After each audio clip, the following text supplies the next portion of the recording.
I do.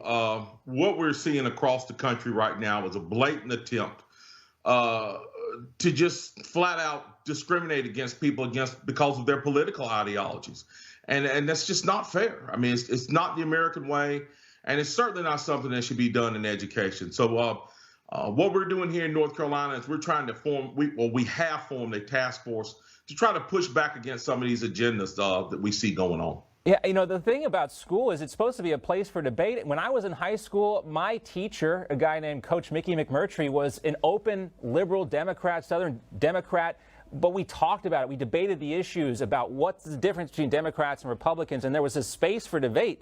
But now it doesn't seem like there's any room for debate when you hear about some of these things that are being implemented in curriculums across the country. That's absolutely right, and that's the saddest part of it. A lot of these schools try to pride themselves on being a safe space for everyone, where all voices are allowed in, where we want to hear everybody's concerns. Unfortunately, sometimes that's not the case. Conservative voices are oftentimes pushed out of the conversation, not allowed, and labeled. And those are the very these folks say they're trying to avoid, and those are the things that we see happening. Yeah, we cannot have honest. We cannot reach a solution to any problem that we have without having honest, open dialogue. And honest, open dialogue means inviting all voices to the table. But when it comes to education, again, and I repeat this, when it comes to education, we have to make sure that we are leaving these divisive political conversations out of the classroom. Opinions, everybody are entitled to their opinions. Right. You are not, however, entitled to put your opinions over onto impressionable young minds in the classroom. That's right. At least without them understanding that their opinions are just as valid as anybody else's here. And there's a place for opinions. Absolutely. But, we have to teach kids the difference between opinions and facts. And I don't know. Right. It doesn't seem like there's a lot of that going on. The other thing we want to talk to you about, too, is gun control.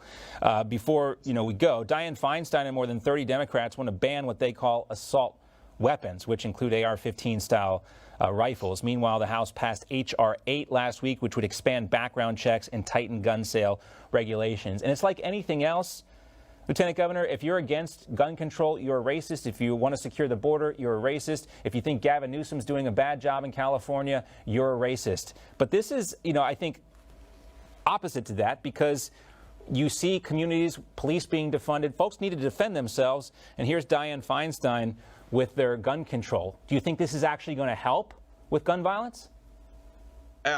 Absolutely not. We know what helps with gun violence. What helps with gun violence is when municipalities give their police officers the ability to be able to be proactive in fighting crime.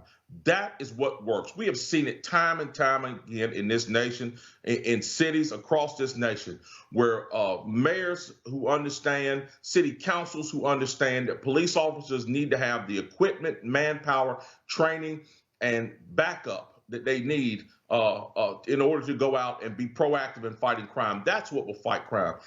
Taking guns out of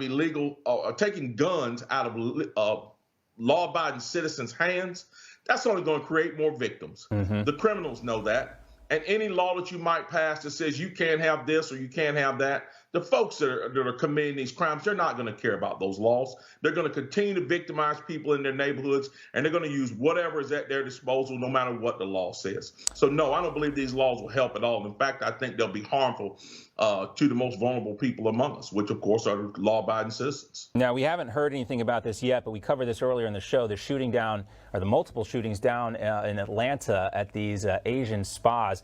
Investigators down there have confirmed now that the shooter here claims that he had a sexual addiction, not any kind of racial bias towards Asians. But that was the knee-jerk response from so many people. Well, we've seen the rise in violence against Asians in this country, and Donald Trump called it the Wuhan flu and the China virus, so it must be Trump supporters committing these acts of violence. And we got to stop this type of discussion, don't we? Or otherwise, we're never going to solve any of these problems.